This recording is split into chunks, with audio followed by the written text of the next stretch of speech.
The PCSW's 1963 report emerged just as a series of revealing protests erupted around the persistence of poverty, especially in the African American community, and engagement in a new and painful war in Vietnam. Let's look first at the civil rights movement. Stung into action by the problematic efforts to integrate schools in the 50s, and reassured by a new, more promising administration, peaceful civil rights activists launched drives to desegregate public accommodations like bus stations and lunch counters in the South, and to encourage voter registration. Black students, and then black and white students, together joined the demonstrations and freedom rides that ended in brutal beatings and murders. What was once peaceful became violent. By the 1960s, white women, often young, had begun to participate in voter registration drives and in the so-called Freedom Summer of 1964. In a sexually segregated society, these new recruits posed sexual threats, as well as threats to the dignity of the black women who had long provided the daily labor and organized strength that kept the movement going. Unhappy with working behind the scenes, making food, cleaning up, provisioning leaders, and printing flyers, white women enrolled in the Student Nonviolent Coordinating Committee, the SNCC, decided that they'd had enough of being secondary. The contradiction between what they expected to get out of going down south and what they actually experienced produced a revolt.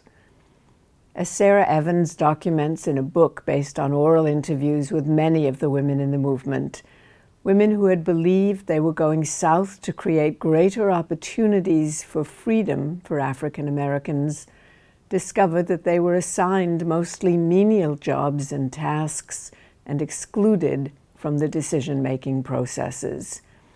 Two of them, Casey Hayden and Mary King, authored a document called Women in the Movement, in which they asked what was the role of all women, and particularly of white women, in the civil rights movement. This document was an early manifesto of the women's liberation movement yet to come. It drew together a variety of women who, like Elizabeth Sutherland Martinez, the child of a Latina family, experienced the negative effects of womanhood and yet insisted on the leadership potential of all women.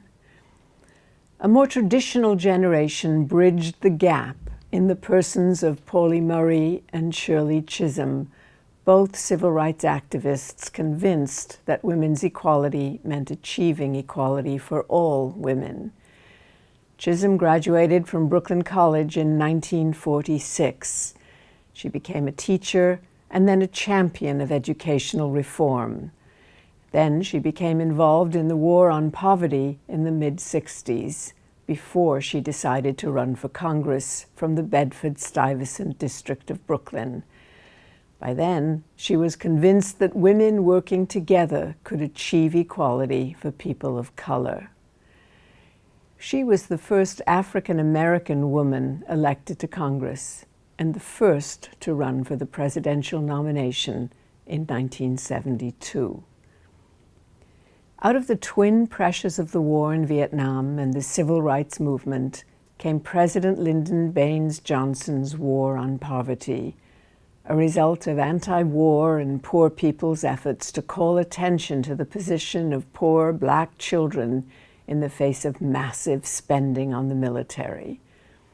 The War on Poverty housed such programs as Medicaid for the poor and Medicare for the elderly, which disproportionately benefited African Americans and women, as well as Head Start programs to provide early education for disadvantaged children. Tacitly, the War on Poverty encouraged recipients of public welfare, almost half of whom were black women, to organize into a national welfare rights organization. The political activities and protests of this group drew the poor to claim the right to mother.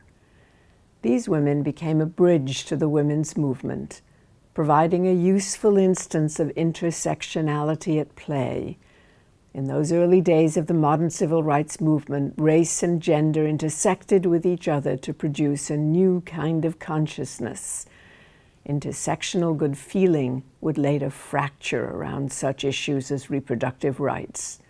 But for a while, a racialized, gendered consciousness fueled solidarity in the women's movement.